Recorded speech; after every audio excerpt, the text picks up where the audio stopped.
Welcome to this fourth video in a series regarding the election on November 2nd on the proposed incorporation of Biscayne Gardens.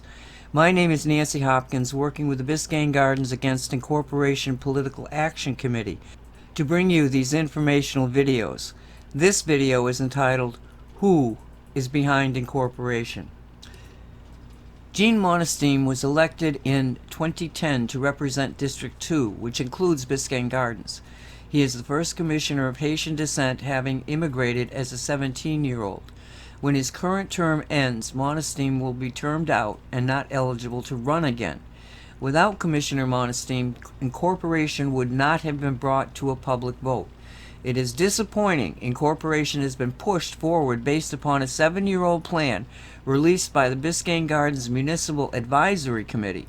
The 2013 to 2014 database used is outdated. There are missing expenditures and unworkable projected tax revenues.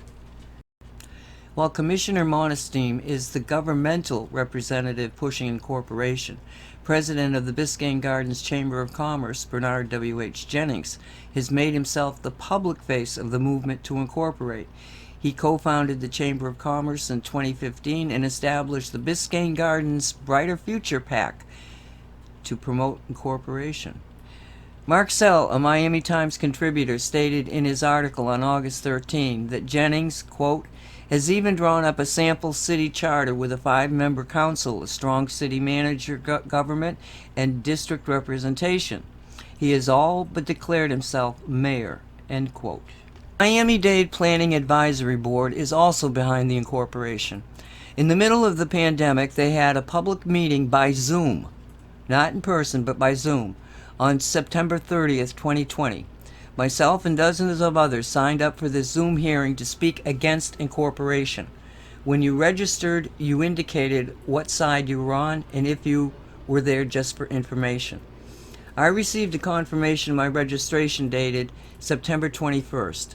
8 days later, on the 29th, the day before the meeting, an email was sent saying, "The host sent you a message.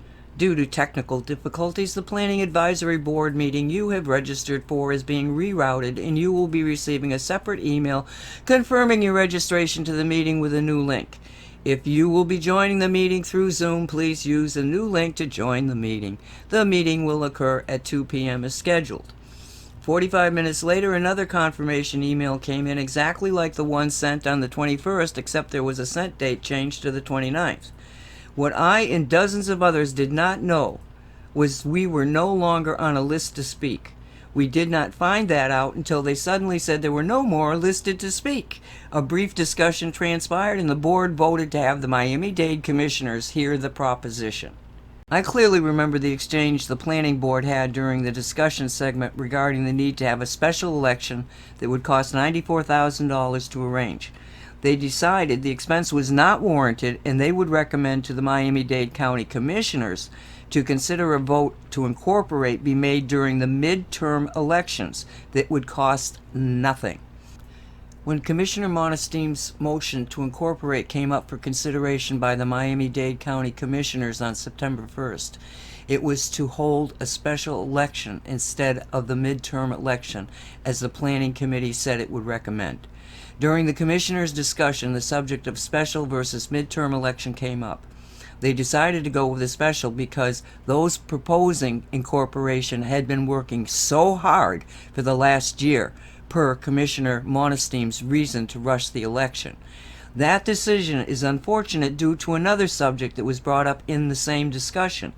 The commissioners confirmed that only the owners in Biscayne Gardens had been notified of the potential incorporation. An election would be determined by the residents of the same area, not simply the owners.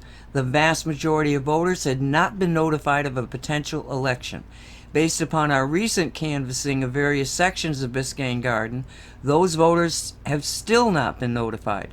The first they are hearing of an election is when we knock on their doors. The commissioners agreed the voters needed to be informed, but did not initiate any action to accomplish that, and then called for a special election. The Miami-Dade commissioners voted to hold a special election, limiting the time to 2 months for those opposed to the incorporation to inform the voters of the election and motivate them to vote. And because voters would have to vote based on only one question, motivating the voters is hindered. In addition, lockdown fears make it difficult to get anyone to open their doors to strangers. There were actions taken by the county planning board and commissioners that limited the ability for the opposition to be heard.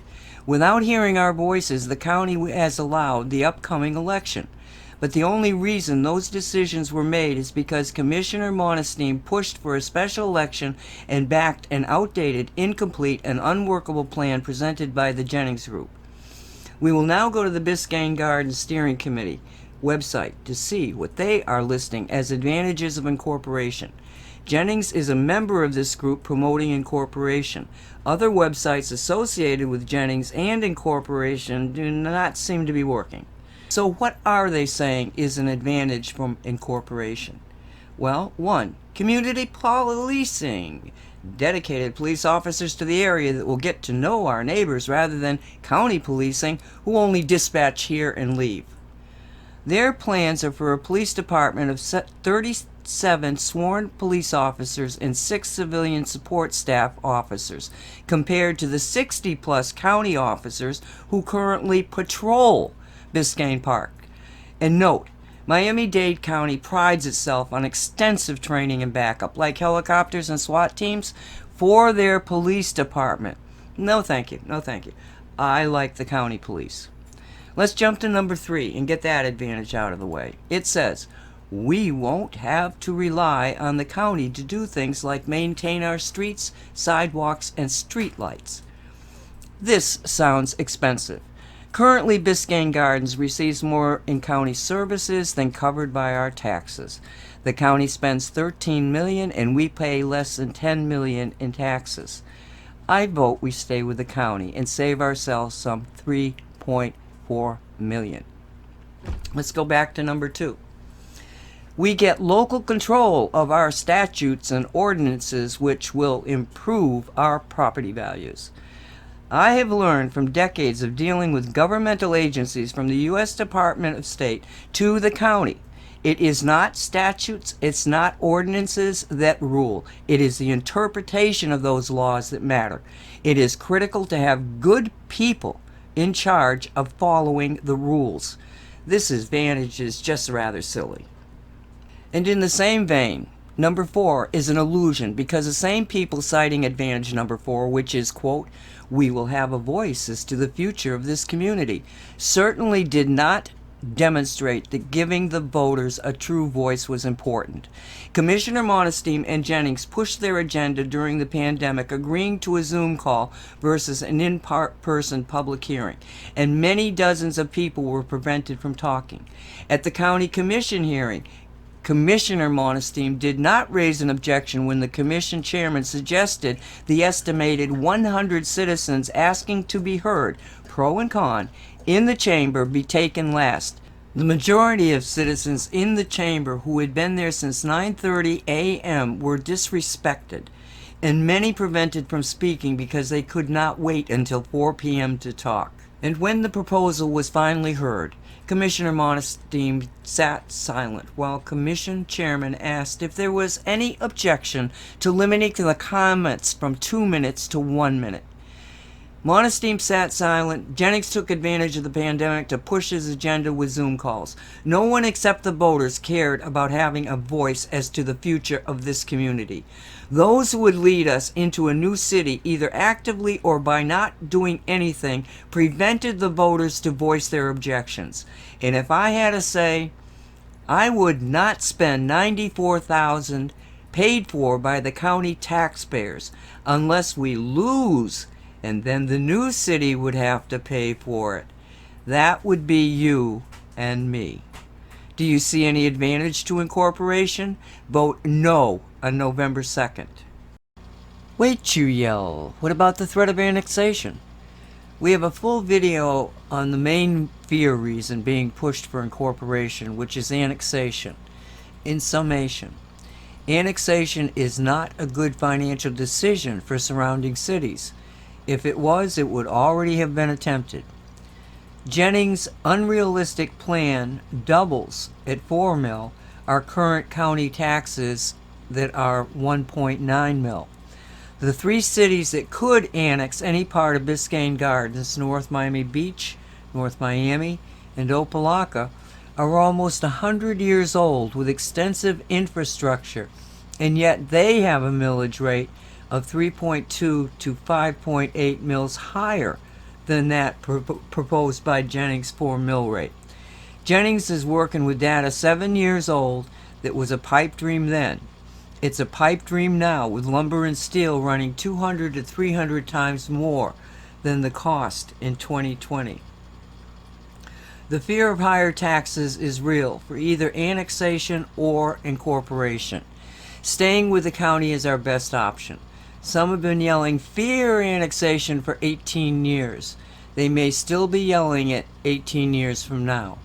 Annexation by 100-year-old cities would bring much higher taxes than the current county taxes, but the tax increase being stated by Jennings to build an entirely new city is completely unrealistic, especially in the current cost of constructing an entirely new infrastructure.